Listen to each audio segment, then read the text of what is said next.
Hello, good people of the world, Mr. Papa here with a video called How to Not Suck at Unite. So, what brought on this video was the fact, look at my battle record. First decent is, yeah, it's this game. Nope, not the game. This game. Yeah.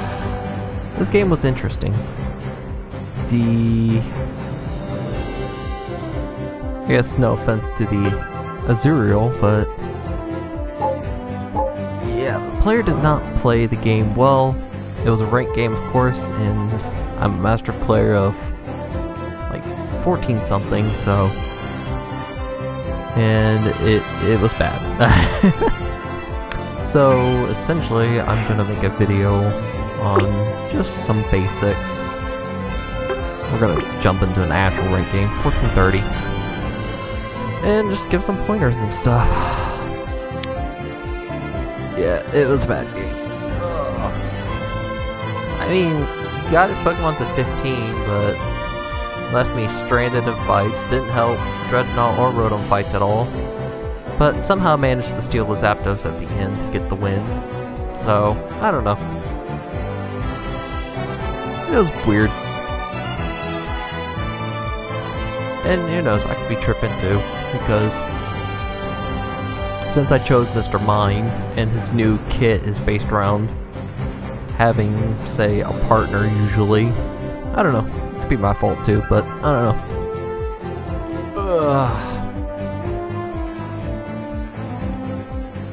But yeah, so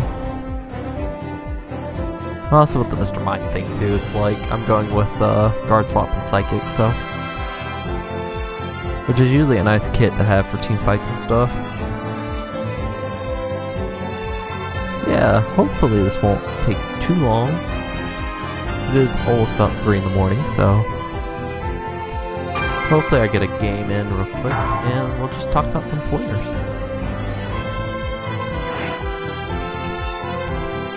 So yeah, usually we're hit off with the choose a champion screen, but I'm gonna assume you already have a champion that you like to play. I would normally recommend learning 2 to 3 champions just to get comfortable with and play well with. At least from MOBA's perspective, you want to at least have 2 to 3 you're comfortable with. Looking at what we got and knowing I'm a Masters player, I feel like you might need a defender, probably. I'm thinking of my boy, Slime. He'll probably fit nicely in this comp. And knowing the squirrel is carrying a tail item, it's essentially what I'm guessing, a jungle stealer, so this will be a little bit interesting. This game's going to be very fascinating, just having the knowledge right off the bat. Because the gradient is either going to get the job and get our advantage, or he fails trying and it comes in handy to us. So, very interesting style of play for the gradient, of course. Love the names, of course, so yeah.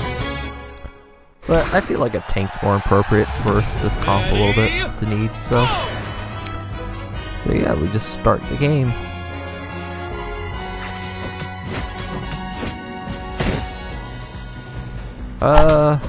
Juggler doesn't really need to do that.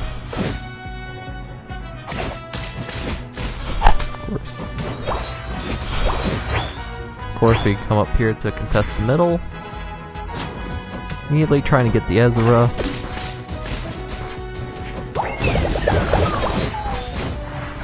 Oh man. Oh, I'm dead. So yeah, first slight mistake, but maybe the jungler might be able to trade off.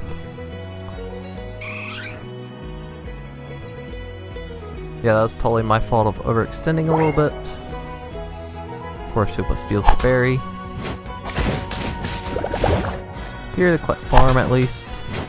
And at about 8:50, bees will spawn in. Don't get distracted by the core fish over there.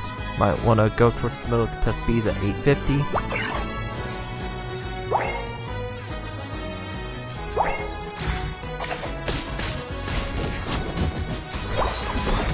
Get the bees, get the bees. Whew. Tried poking a little bit. Yep, spatial awareness is important. So in this game I already made a first mistake. Can't really do much about the Hoopa.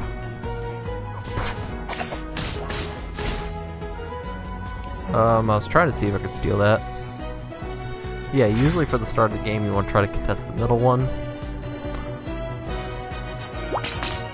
Or if you're up top, the middle core fish that's towards the bottom. And yeah, just kinda waiting around a little bit.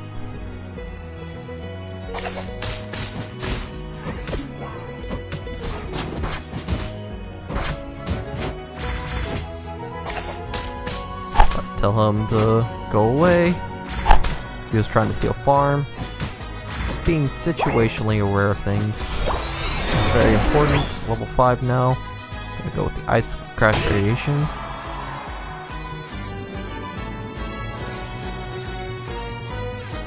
Just kind of play around a little bit. Now we can get the scorpish. Normally, if you want to wait, you know, if you fail to contest bees, then maybe get the core fish. Most important to contest the middle for bees. Now we have some at 8. Yep. Won it, so we got at least some leveling advantage. Oh, I was hoping for an overextend. A little bit more. Get out. Regroup back in. Like I said, just being spatially aware. Oh, please get the trade. Oh, it feels sad if they don't get the trade. Should trade, yes. There we go. I think my fights could be a little bit better. And now at the time period, most people go for Dreadnought usually. In some situations, you would want to have a situation where I don't want it to escape. This is a tough game. So we have 2 going for that. I'm going to see if I can potentially delay Dreadnought. Dreadnought's quite important. Nope. I can at least see if I can maybe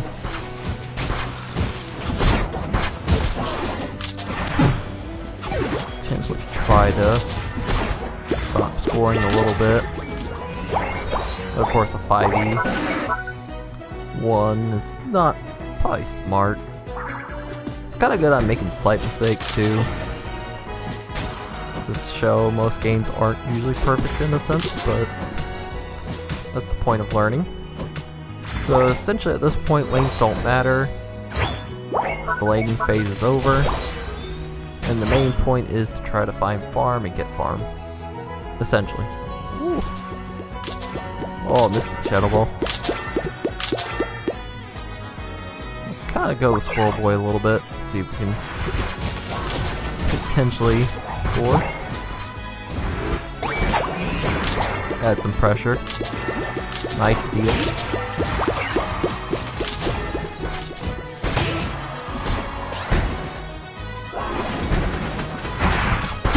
Yeah. Not the brightest situation. This game's a little bit of a tough game, but sometimes you end up on top, sometimes you end up on bottom. Part of the learning. So I'll probably come up top now to try to help out for Rotom, like Mr. Moose is pointing out.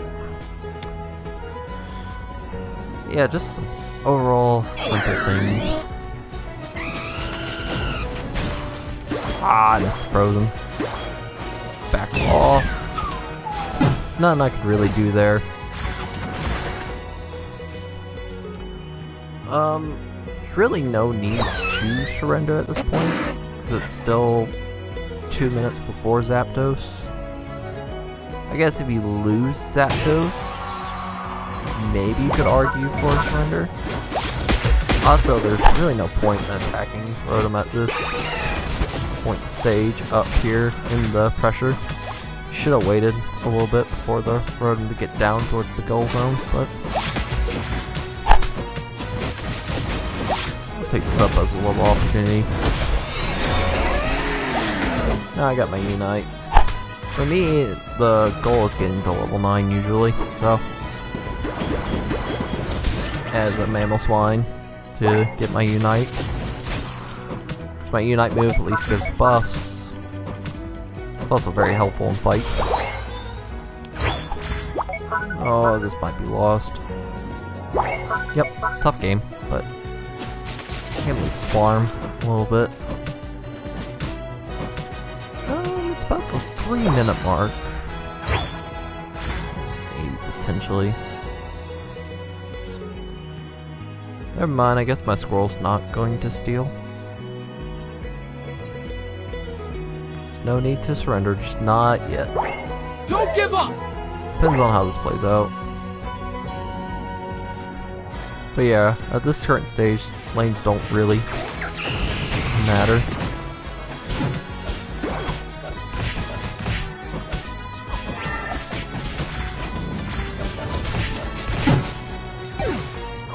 Wow. I just got dumpstered on. This thought buff feels so ridiculous. Anyway, moving on. I guess we are gonna have a third shot. Some of these will have third shots, either being Dreadnought or Rotom, if you can get them in the 20-second mark, but I'm guessing it's gonna be a no-go, so I'm just gonna grab this farm real quick and head down for Zapdos. Zapdos is the most important fight. It's not over until Zapdos. The final stretch! You're in trouble! I would just tell him forget the Rotom and go for Zapdos. This is where this matters.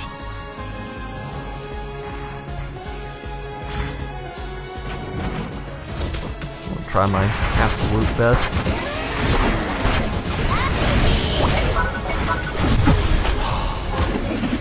Couldn't quite steal it.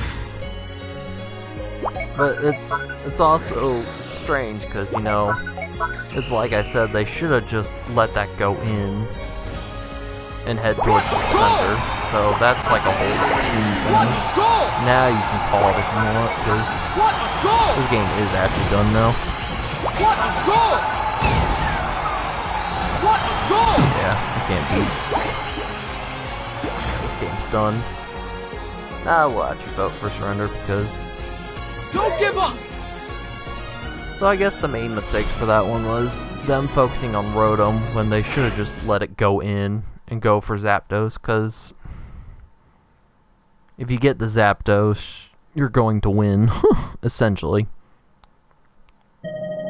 Or unless they stop you from scoring. You but lose. there was a few things. Plus I made a few mistakes as well. Overextending on that early fight just a little bit when I probably should have just tackled out and then escaped. And then just gather farm at the bottom. But yeah, I don't know why they were focusing on the Rotom. They should have just left it and went for Zapdos. Because Zapdos is more important than getting scored on. Because even if they did get the scores, you know, if he had 3 of them score 50 plus instants, it's like, yeah, it wouldn't have mattered. So, you know, it's a tough game, but, you know, live and you learn, I guess. Sometimes you do have tough games like this, though. And I guess I made some pretty obvious mistakes, too, and the team made a mistake, too. So, I'm just kind of doing these videos to help, I don't know, teach some people and improve them on their games to some degree. But yeah, it was a tough game. And some of these games are tough, so you just gotta keep playing.